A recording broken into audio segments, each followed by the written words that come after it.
Coming up on WFT Midday, President Trump makes a controversial announcement on a key ingredient in a common painkiller. But medical experts say the ingredient and drug are safe. Plus, late-night host Jimmy Kimmel makes his on-air return tonight after ABC's parent company Disney reinstated him. How other celebrities and his fans may have played a role in his return. And our weather team is watching 2 areas in the tropics for possible development. UF forecaster Jadyn Bottini has the latest updates for you. WFT Midday starts now.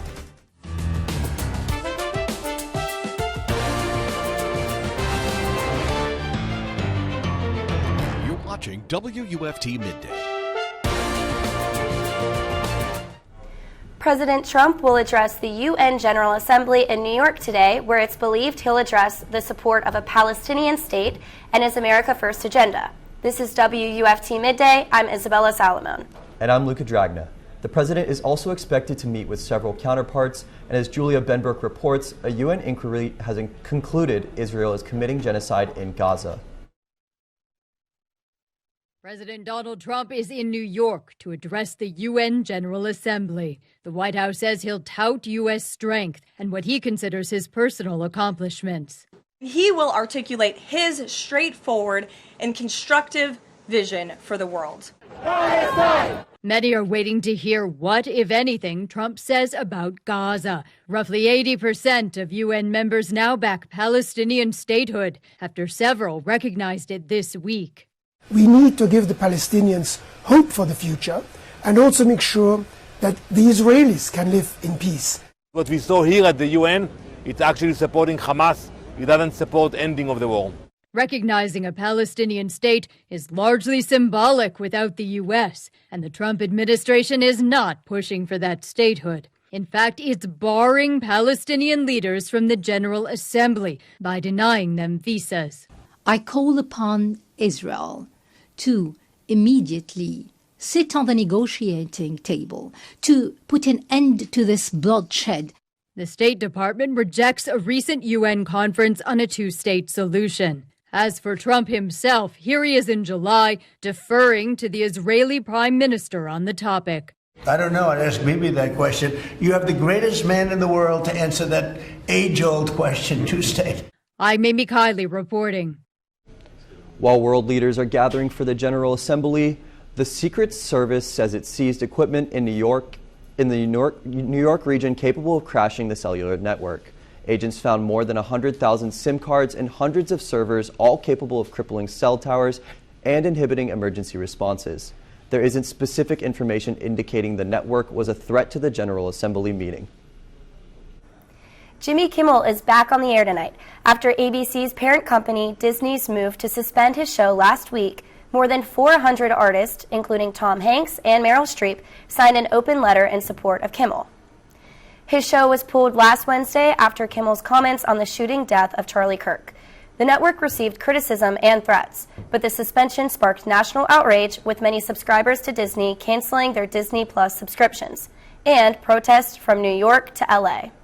It is our enduring duty as Americans to uphold our right to free speech, not just for Jimmy Kimmel and the hundreds of people who work for him, but for the preservation of our Constitution. Federal Communications Commission Chair Brendan Carr and networks of affiliate stations have threatened ABC over the remarks. On Monday, a spokesperson for Disney said they suspended the show to cool tensions over Kimmel's comments. Doctors and scientists are reacting to the president's controversial announcement linking acetaminophen, the active ingredient in Tylenol, with an increased risk of autism in children. He's calling on pregnant women to stop taking the medication and not to take it if you have a fever.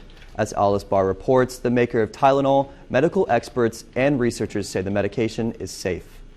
For this reason, they are... In a White House briefing flanked by his top health officials, President Trump forcefully opposing a widely used medication during pregnancy. If you're pregnant, don't take Tylenol. Announcing the FDA will start telling doctors that acetaminophen, the active ingredient in Tylenol, can increase the risk of autism, though decades of research have determined it's safe. Study after study has actually shown that there's no causal link with Tylenol and pregnancy and autism. The FDA commissioner referencing an analysis from New York's Mount Sinai of more than 45 studies, with some finding acetaminophen during pregnancy may be linked to a higher risk of autism, but urging further study.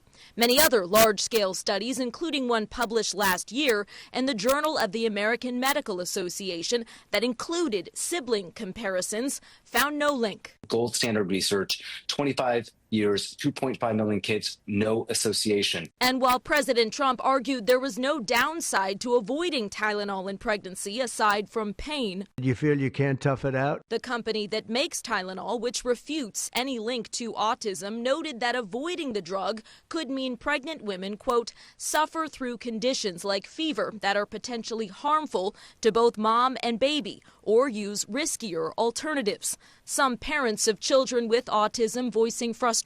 I never used acetaminophen during my pregnancy with my son. It was actually a very painless pregnancy. He was never given it in his childhood or his infancy. While acknowledging the desire for answers, as expectant parents are left with more questions. In Washington, Alice Barr, NBC News. You probably can't get your fall wardrobe ready just yet. Many of us could be feeling temperatures in the triple digits today. The tropics are also heating up. Our weather team is watching a couple areas in the Atlantic. UF forecaster Jadyn Bottini is live in the weather studio with the latest on what you can expect in north central Florida and beyond. That's exactly right. We started fall yesterday, but our temperatures are still hot and we're not going to cool down for a little bit. We can see our heat index values in the triple digits right now, 103 in Gainesville, even up to 106 in Ocala, and our current temperatures in the upper 80s across North Florida. We're at 89 in Gainesville and Ocala, 87 in Jacksonville, 85 in St. Augustine. Another thing we're tracking this week, we're going to see some pop-up showers here and there, some scattered showers across North Florida. Nothing too severe, but it's something to keep an eye out, and we'll be tracking it coming up in a second. We're also looking at Hurricane Gabrielle. It's in the Atlantic right now, moving away from the U.S. near Bermuda, but it's expected to weaken over the next couple of days. Right behind it, though, we have two more areas of possible development, one at a 90% chance of developing, one at a 60% chance, and we'll continue tracking them here for you. The Marion County Department of Health is issuing a rabies alert for neighbors in Dunellen. A fox with rabies was caught off the 217th Court Road. Neighbors and visitors should be aware there could be rabies among wild animals in the area. To prevent exposure, the DOH recommends you vaccinate your pets and livestock. Keep your pets on a leash when they're outside and avoid contact with wild or stray animals. If you are bitten or scratched by a wild animal, get medical help and report it to your county's Department of Health. The fate of who is in control of Gainesville Regional Utilities remains unclear as another legal battle continues. It's over a vote set to take place later this year. WUFT has reported on the back and forth between city leaders and the GRU Authority Board for the last several years. We spoke with several representatives on both sides of the issue about why their stance should prevail.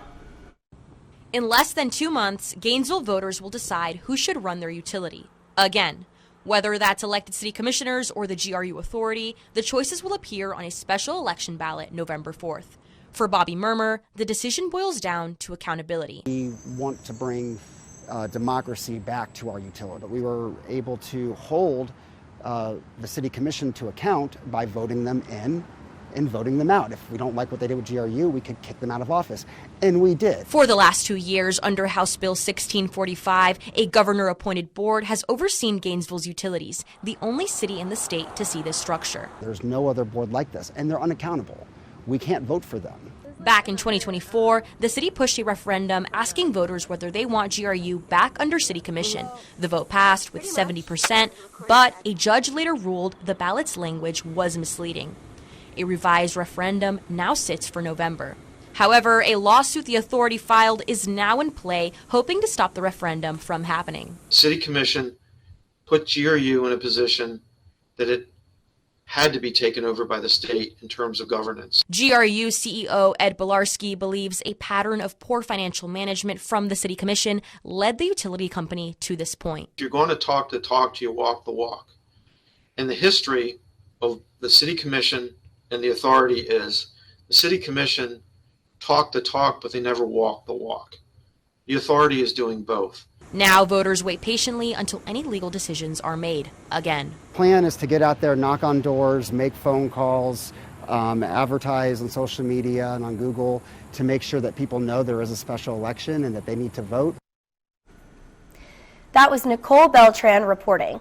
There is a chance voters will make the same decision they did in 2024. And if that November election takes place before a decision is reached on the lawsuit, there is a chance those votes could be thrown out for a second time. UF health leaders are using exercise to aid in recovery from drug addictions. Over the weekend, the UF Health Florida Recovery Center hosted their 6th annual Run for Recovery 5K. This free event celebrates rehabilitation and aims to break stigma surrounding substance abuse disorders. Participants ran 2 laps around Gainesville's Depot Park to raise awareness and strengthen the Recovery Center community. One runner explains how he hopes the event will positively impact people in recovery. I'm here to support Rachel, but I also believe in the cause. I have a lot of friends who have been through recovery processes, and I think that there's a lot of great benefit that can come from it. All of us are broken at some point in our lives. I hope it brings awareness. I hope it brings empathy and compassion and, maybe some funding. UF health officials say the Florida Recovery Center is ranked as the #1 addiction treatment center in the state and #5 nationally. UF Health also continues to offer other community programs promoting wellness, including support groups, workshops, and classes. Coming up on Midday, we're keeping an eye on Hurricane Gabrielle and talking about what else could be brewing in the Atlantic. Up next. You're watching WUFT-TV News. Welcome back. You're taking a live look at I-75 in Suwannee County. The roads and skies are mostly clear, and temperatures sure aren't feeling like fall. UF forecaster Jadyn Bottini is live in the weather studio with how much longer these summer-like temperatures should last. Well, that's right. Yesterday was our first official day of fall, but it's not going to cool down just yet. Temperatures are staying high for the rest of the week, and we can see that here on campus. It's 89 degrees out. Sky's looking pretty beautiful. A couple scattered clouds out there. Temperatures across North Florida in the upper 80s. We're at 89 in Gainesville and Ocala, 87 in Jacksonville, 85 in St. Augustine. So current temperatures are hot, but what's even hotter is our heat index values. Look at that, in the triple digits across North Florida. 103 in Gainesville, even up to 106 in Ocala. So it's feeling super duper hot outside. Even though we are heading into fall, those temperatures are not dropping just yet. This week we can also expect some scattered showers around North Florida. Tonight we could see some showers pop up along I-75, a little bit in Gainesville, but they're going to head off the coast. And looking at our long-term forecast, we can see later in the week we're going to expect some more showers as well. Some significant cloud coverage, nothing too severe, no storms that are going to be too severe, but just some showers popping up here and there across North Florida, a little bit north of Gainesville, clearing off the coast, and skies are going to clear up as we head into the weekend. And of course, we're going to be looking at our big weather system out there, which is Hurricane Gabrielle. Here it is, looking very more organized now than it did last week. Look at that defined eye wall. It's up to a Category 4 right now. It's expected to weaken over the next couple of days. It's avoiding land, came pretty close to Bermuda, but we're going to see this weekend. Here's the cone.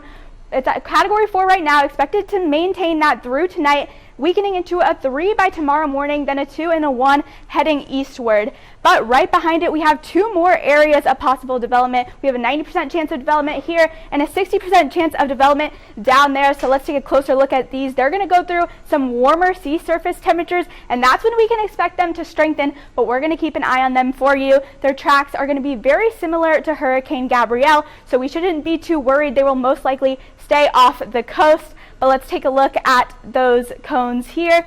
50% chance. It's going to, again, stay off the east coast of the United States, looking pretty disorganized right now. And our other one, it's kind of following in the footsteps of Gabrielle. Here it is, again, very disorganized, but it's going to make that northward turn, staying clear of land for the most part. Looking at the next 7 days, temperatures in the 90s for pretty much the whole week, lows in the 70s, and increased rain chances throughout the rest of the week.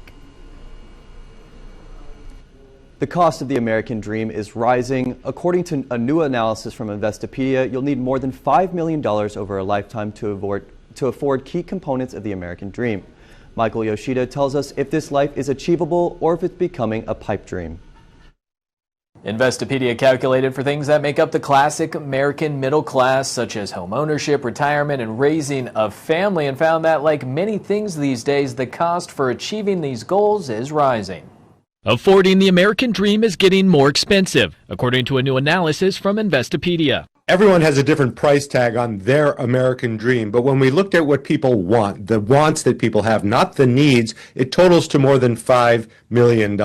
Investopedia's Caleb Silver says they looked at 8 pillars of the classic American middle class aspiration: retirement, owning a home, raising 2 children and paying for college, healthcare, buying a new car, yearly vacations, owning pets, and paying for a wedding. Every component of the American dream has risen in price, not just over the past year, but really over the past 25 years. Silver says several of these components have outpaced inflation. And while many Americans pursue some version of this life, the economic reality is it's getting harder to achieve it. If you earn the median income throughout the course of your working life, we're talking about 40 years, from 25 to 65, you'll earn around $2.8 million or so. But if the dream costs $5 million plus and rising, you have to fill that gap somehow. But Silver says don't focus on the $5 million price tag. Figure out what your American dream is and the amount needed to make that a reality. It becomes a lot easier once you know what the number is, and then you can devote your time and your energy to both working, earning an income, and then investing your money so you can make that catch-up contribution so you can achieve the dream that you want to live. And healthcare was a new item to this year's list of goals to achieve for that American dream. Now, it's both a need and a want, and when Investopedia surveyed people, they found, well, healthcare is something that people want for both their lives and their family members. That ended up adding quite a big chunk to that $5 million price tag for the American dream.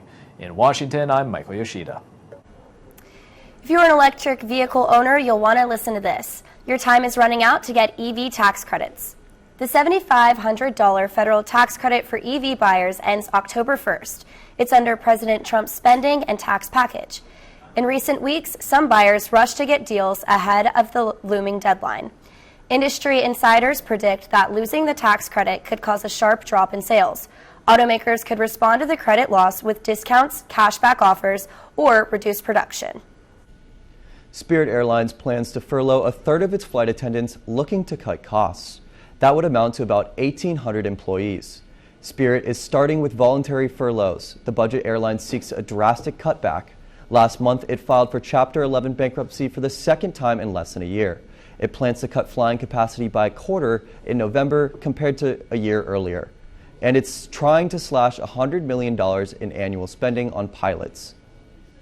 Now let's head over to our Noticias partners for a look at today's top stories for our Spanish language audience.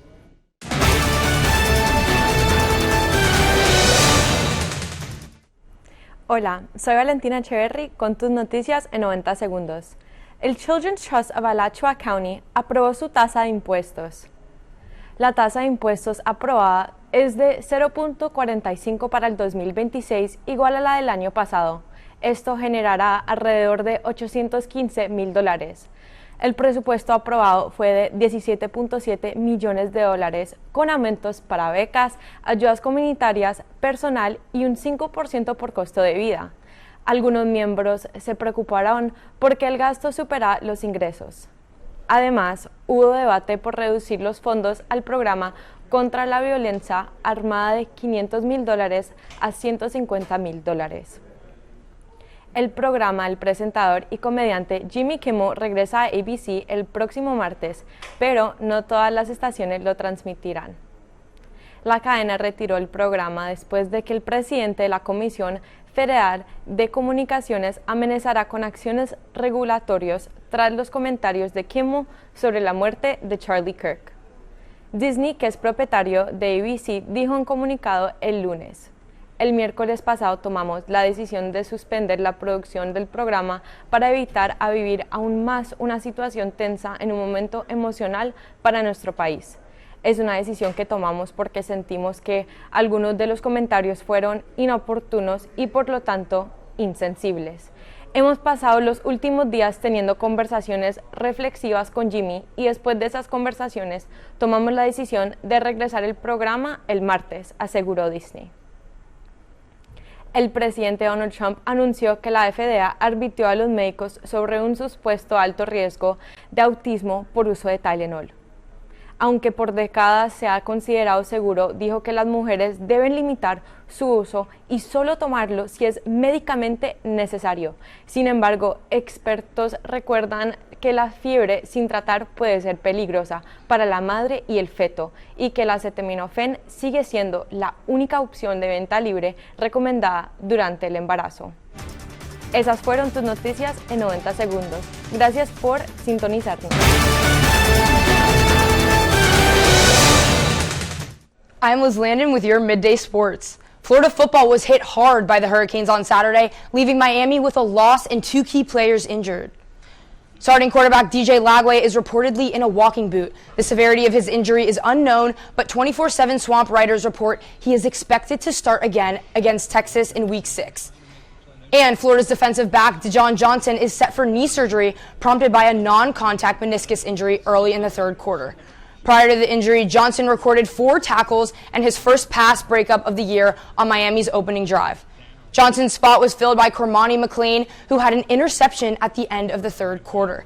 McLean is expected to fill in for Johnson in future games as Johnson's injury is feared to be season-ending. After a summer of celebrating a national championship, Florida men's basketball opened official practice on Monday and spoke to the media for the first time. On a macro level, obviously our goal is to do it again, but with this team specifically, we're not talking a lot about repeating and doing those things, but we are talking about doing everything we can to play deep in the March.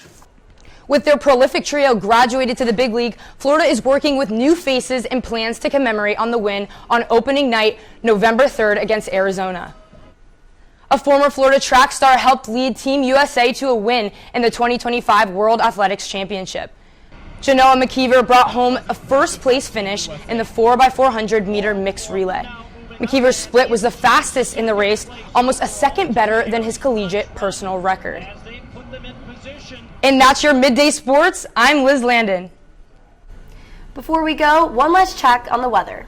It may officially be fall, but it's not feeling like it outside. Temperatures in the 90s this week, some increasing rain chances Friday into Saturday, and lows in the 70s as we're not cooling down just yet. Thanks for joining us for WUFT Midday. We're back here tomorrow for another edition. We will see you later today for First at 5 on Channel 5. Have a great afternoon.